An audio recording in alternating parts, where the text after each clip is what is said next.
Medical directors of teaching hospitals in Nigeria have raised an alarm that hospitals may soon be empty as doctors, nurses, and other skilled health workers leave the country in droves due to poor remuneration and welfare. The CMDs insist this is in spite of federal government's investment in the health infrastructure. You must extract the proposal made by Mr. President as it affects your medical center. It should be part of your budget, your presentation. Resign. We have a lot of issues. Retire. Not even retirement is the most resignation almost every day. And the total overhead was also released. I would say that for the first time, at least since I became a CMD, we had 99.9%. That was the very first time that was released. We'll take a quick break now, and when we return, I will introduce my guest.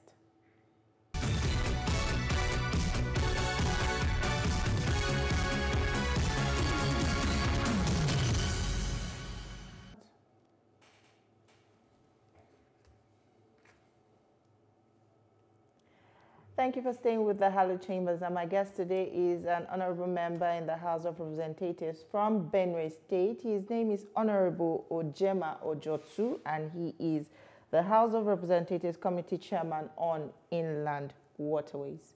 Thank you for joining us on the Hallowed Chambers today. Thank you so very much. It's my pleasure to be here. Happy New Year to you. It's our pleasure to have you in our studios. Thank you. Well, let's begin with the sad loss of the Deputy Chief Whip of the House of Representatives, Honorable Oriyomi Adeomi Onanuga. Condolences have continued to pour in, with many, eulogizing her, particularly for her contributions to the legislature. Tell us about her impact in the Green Chamber. Well, with the death of the Deputy Chief Whip came to us as a great shock while we were in the middle of the budget defense. We got the news. The woman is the most lively woman we have in that house. Is the woman, she happened to have the longest title. By the time I want to call her name and call on her title, sometimes it will take like 5 minutes. And Speaker is fond of trying to make attempt to always do that. And each time she stand in the house to make a point, her voice was usually very loud. And is somebody that is a friend to everybody. And of course, her death was actually a huge loss to this 10th Assembly. But as a pastor myself, we cannot question God and we cannot challenge God.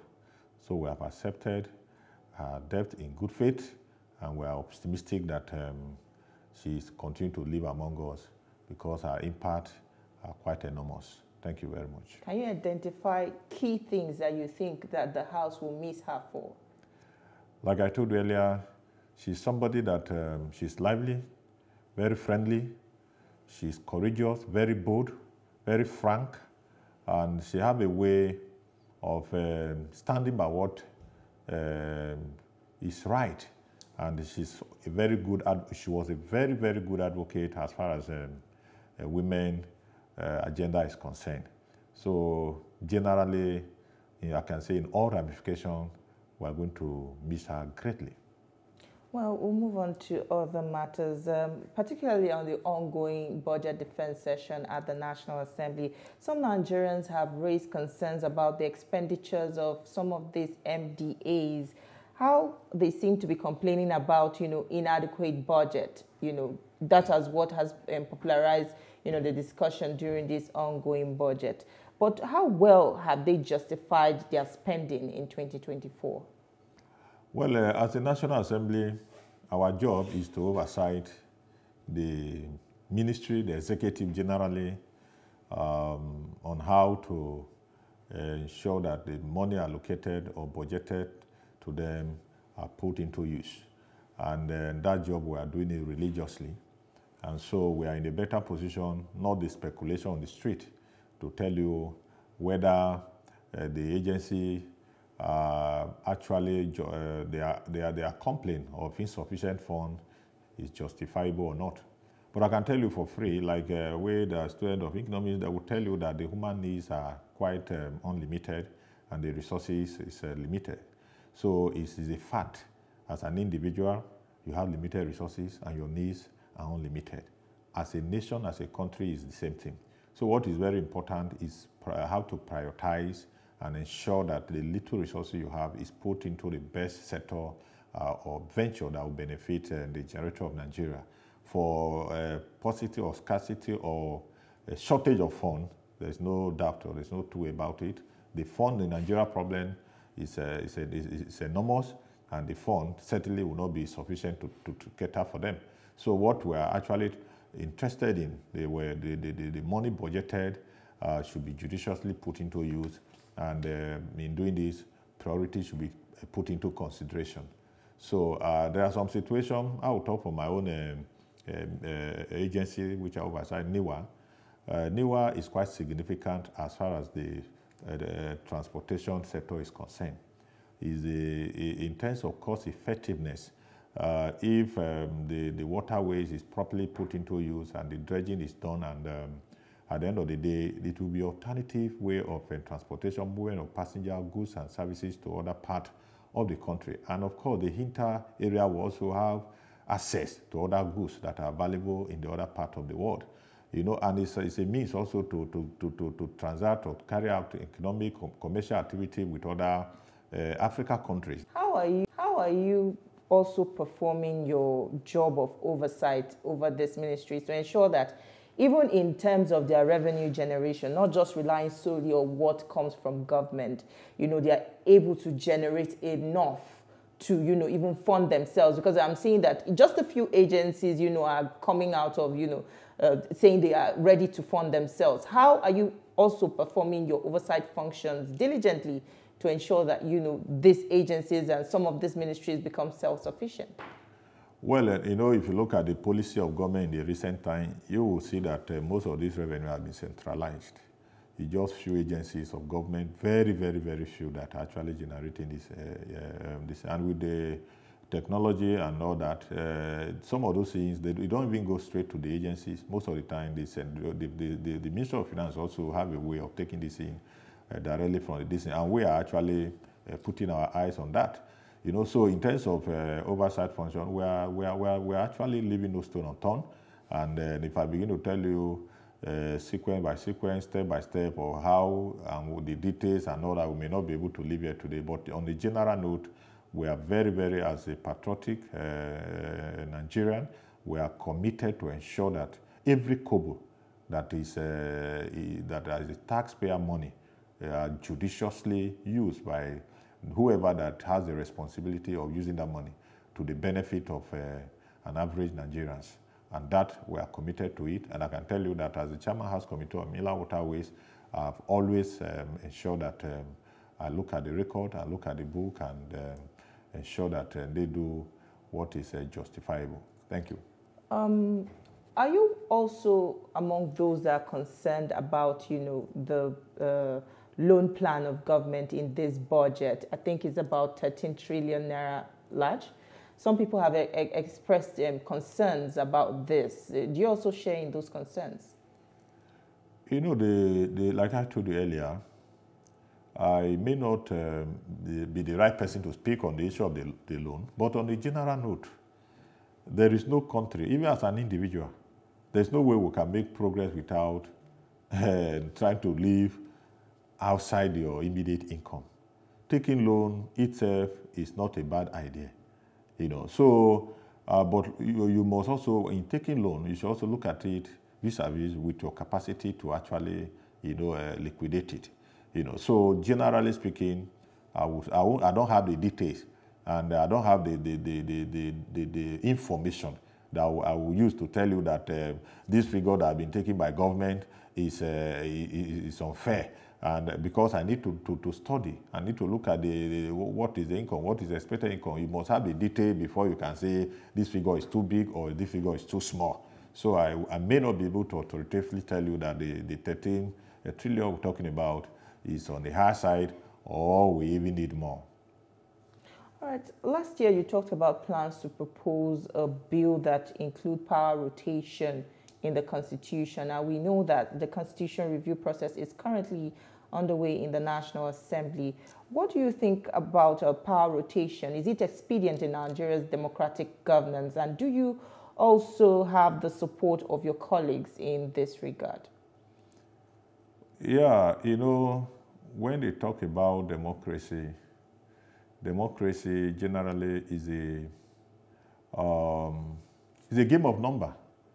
And one of the key points about democracy is to ensure that, of course, you talked about effective representation. I talked about carrying everybody along, let everybody have sense of belonging in the system. And so therefore, whatever that is done to ensure that this opportunity is given to as many as possible to also participate actively in the way and manner the country they belong to is governed is a welcome development. For executive, we have, the president have a 2-term maximum. And then, of course, for us in the legislative arms of government, where the constitution does not limit our tenure. But so the expectation is that if you go to most of the states, all the states, they have zones. We have three, you see, three political zones.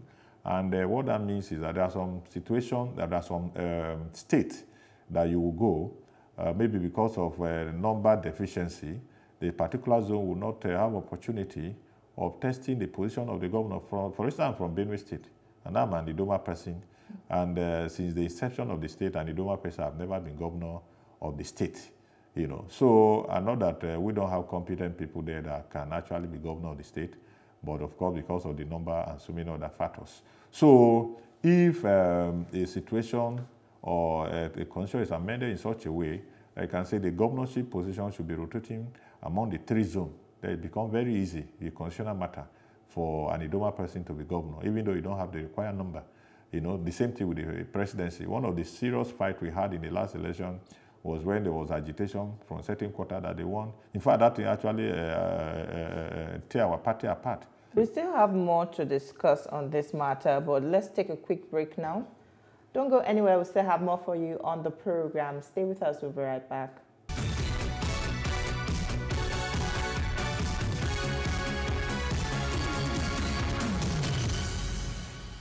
It's still the Hello Chambers, and I still have with me in the studio Honorable Ojema Ojotu from Benue State.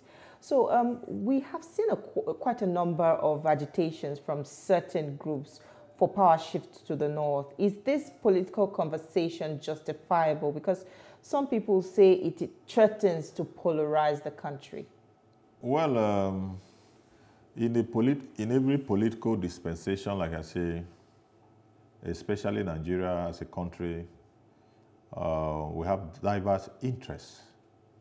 And of course, the way and manner we manage and harmonize these interests, that is what determines our survival as a country. Of course, there will be diverse agitation. The agitation will not just be limited to power shift to the north. Before now, hitherto, we'll be looking at it from the angle of the north and the south. And the thinking is that if the power gets to the north, eventually it should return to the south. And that has been the kind of agitation. You know, but as we speak, we are even going beyond just say the north. We are saying that if we get to the north, let's also see that any zone in the north have tested this power before, should allow the other zone that have not tested it before to have it.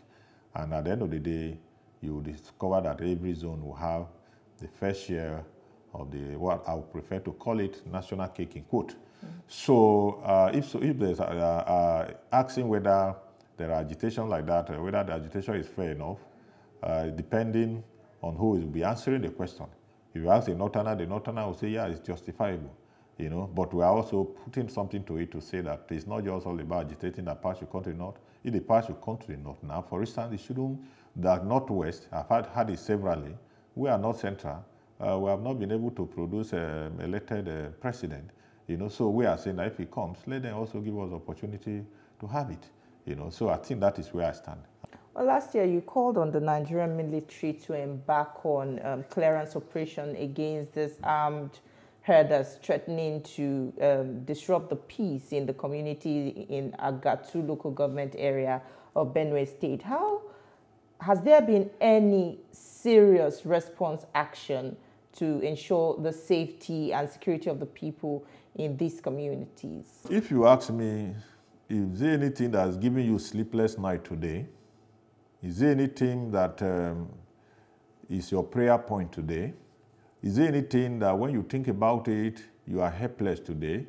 Is there anything that is before you that looks as if it has defied all solution today? I will tell you that is the issue of the insecurity in my place. It's a big issue. We have lost so many persons. Community, we have lost so many community.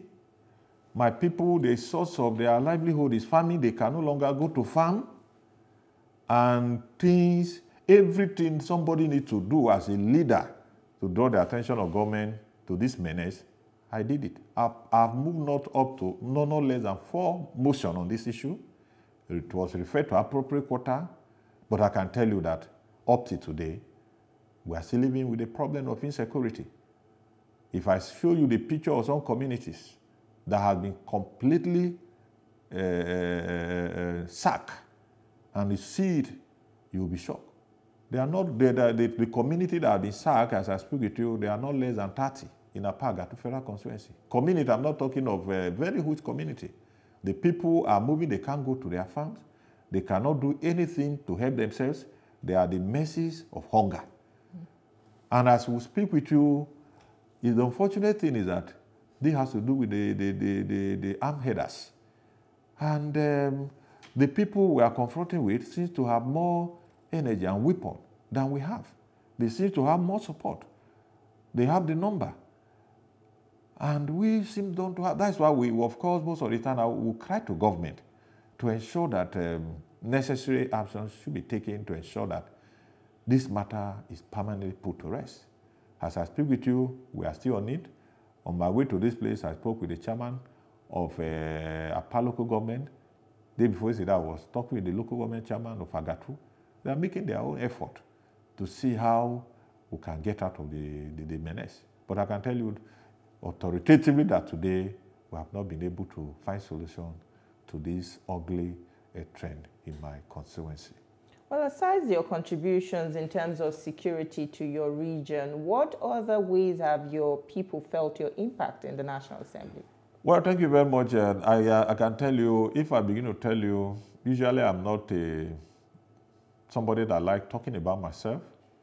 I wish somebody else from my constituency is invited to this platform to tell you how satisfied they are. Since you're here yourself, you can as well tell us. But since I'm here, you know, when I talk about myself, I feel very shy, you know. So, but that notwithstanding, I have no choice. I came into this office with, it may interest you to know I was Commissioner of Youth and Sport in Benue State. And I decided, when I heard from God, I'm also a pastor, I resigned from my position as a commissioner to contest for this position. And 2 things were in my mind when I picked my pen and wrote that resignation letter. 1, I was doing it in obedience to the calling of God. Number 2, I was doing it because I felt that leaving that position was a sacrifice I needed to do to be able to give my people effective representation. Prior to my emergence, I know exactly what was their complaint. And since I came on board, I tried to bridge that gap. I happen to be one house to remember that one of my achievements is since I came on board, consciously, I make sure that I don't tell them lies. Well, sometimes if I want to deliver something, I want to, at the point of delivering, that's when people see it. I don't even promise before you say he promised us and he failed. Number 2, I have one line, and that line is on 24 hours. Even if I'm sleeping, I take my call. Even as I'm here with you, if you notice my phone is ringing, I didn't even put it off. Because my people want somebody that they can reach. They want a leader that is accessible.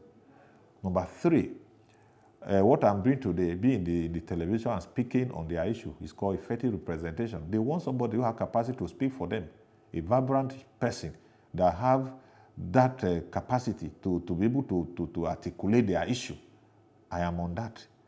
So many motion and some bills, you know. And of course, in terms of infrastructural development, it's rare. I'm the first, for now, the last person to have been able to do what they call asphalt road in the 2 local governments in an interval of 1 year.